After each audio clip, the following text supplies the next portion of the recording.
जय महाराज जी की सभी भाइयों और बहनों को दिव्य अनुभवों की इस श्रृंखला में आप सभी का एक बार फिर से स्वागत है। चलिए शुरू करते हैं आज का दिव्य अनुभव। पहला साधक। मुझे पकोड़े खाने का बहुत शौक था। कभी किसी से बनवा लेता तो कभी खुद ही रसोई में जाकर बना लेता। आलू पालक मिर्ची गोभी किसी के भी हों, बस पकोड़े होने चाहिए थे।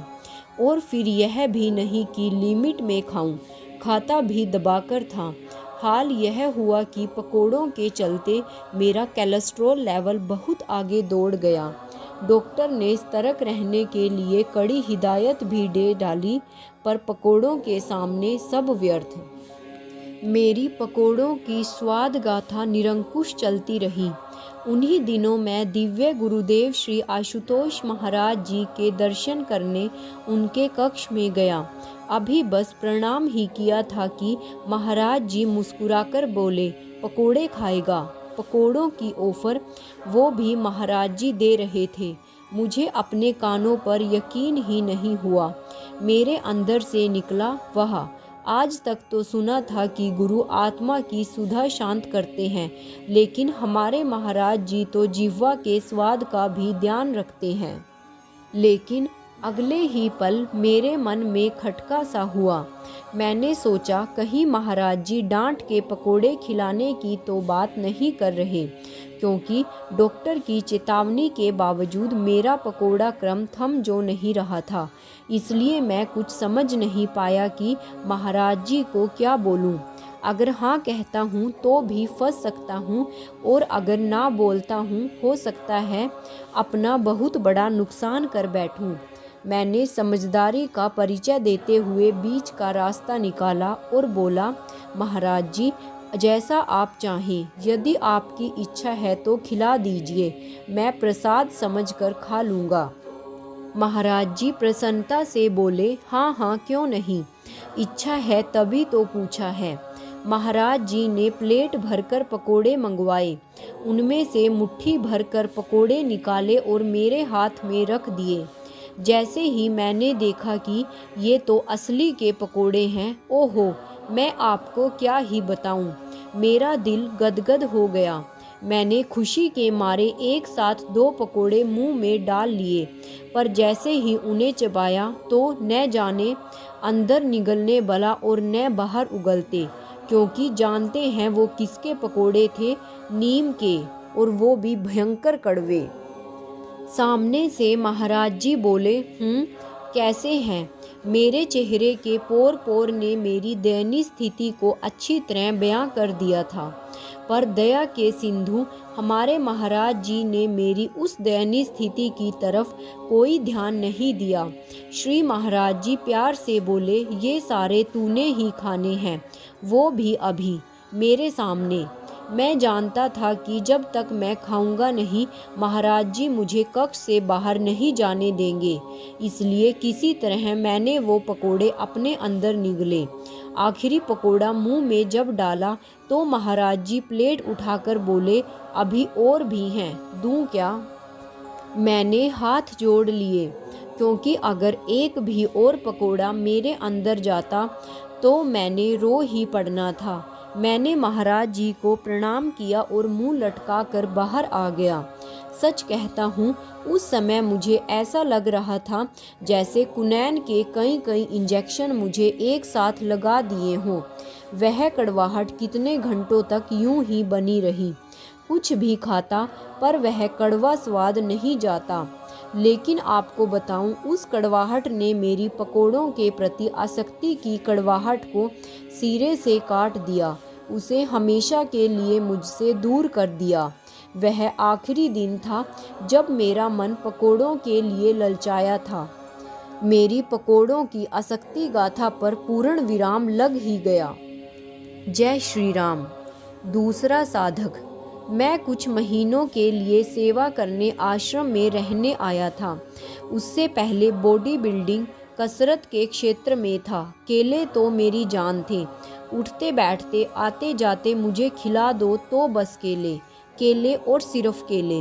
गुरु महाराज जी के आसन पर भी जब कोई केले चढ़ा कर जाता तो वे सारे के सारे मैं ही उठा लेता और अकेले ही खा जाता।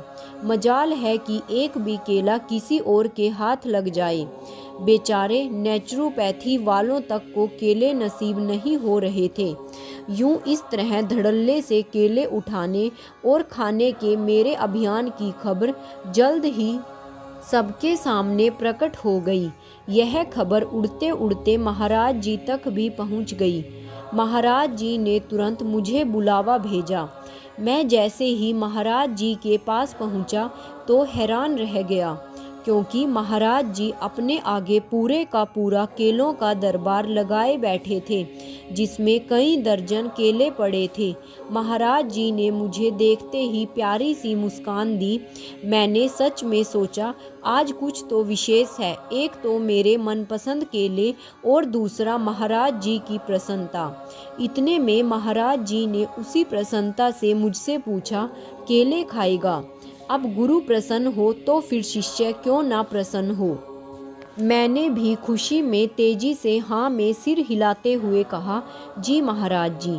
महाराज जी बोले, ठीक है तो फिर चलो इन केलों का भोग लगाओ। मैं थोड़ा शर्माया। मैंने कहा, महाराज जी मैं भोग? पता नहीं महाराज जी कुछ अलग ही अलमस्ती में थे। महाराज जी ने कहा, हाँ हाँ लगाइए लगाइए, भोग लगाइए। मैं थोड़ा असमंजस की स्थिति में पड़ गया। अब बॉडी बिल्डिंग में शरीर को जितना बलिष्ठ बनाया था, बुद्धि भी शायद उतनी ही मोटी हो गई थी।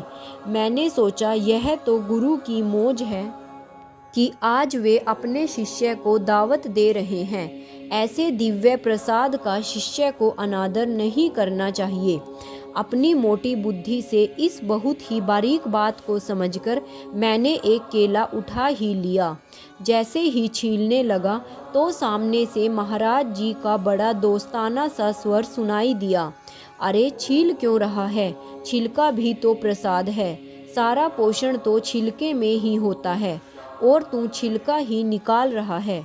नहीं नहीं, छिलके समेत खाओ। मैंने हैरानी भरी दृष्टि से पहले महाराज जी को देखा, फिर हाथ में पकड़े उस केले को। फिर एक बेचारे की तरह निरीह सी आवाज में मैंने कहा, महाराज जी छिलका। उधर से महाराज जी उतनी ही बुलंद आवाज में बोले, हाँ हाँ छिलका। छिलके समेत केले का भोग लगाओ। मेरी बुद्धि ने बहुत आसानी से केले खाने के गणित को तो समझ लिया था, पर छिलके खाने का गणित मेरी बुद्धि को न पचा न जचा। इतने में महाराज जी का स्वर आग्रह से आदेशात्मक हो गया, खाओ, छिलके समेत केला खाओ।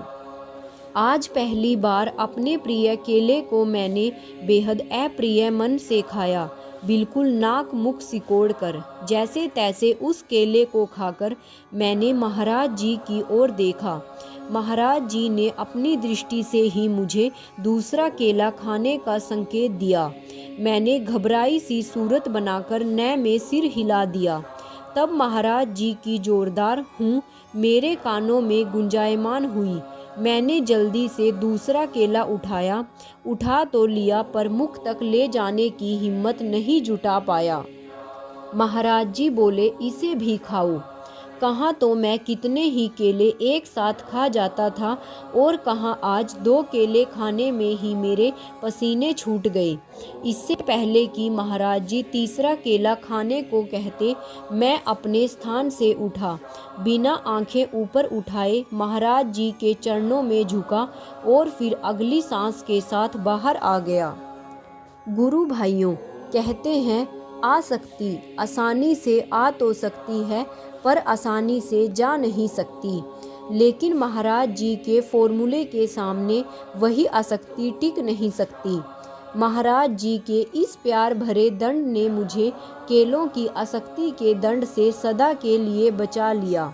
उस दिन के बाद से मेरा मन केलों के लिए मुझ पर कभी हावी नहीं हो पाया।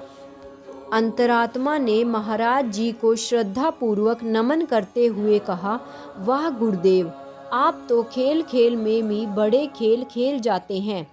जीतते आप हैं, लेकिन हारने वालों को भी आप जीवन की बाजी जिता देते हैं। जय श्री राम।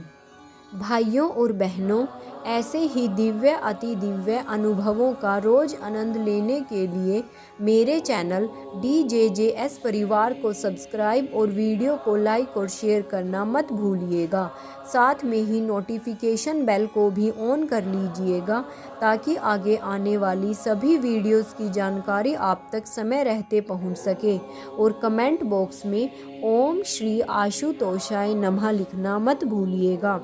जय महाराज जी की जय। आशु पिता भगवान की। ओम श्री आशुतोषाय नमः। जय श्री राम।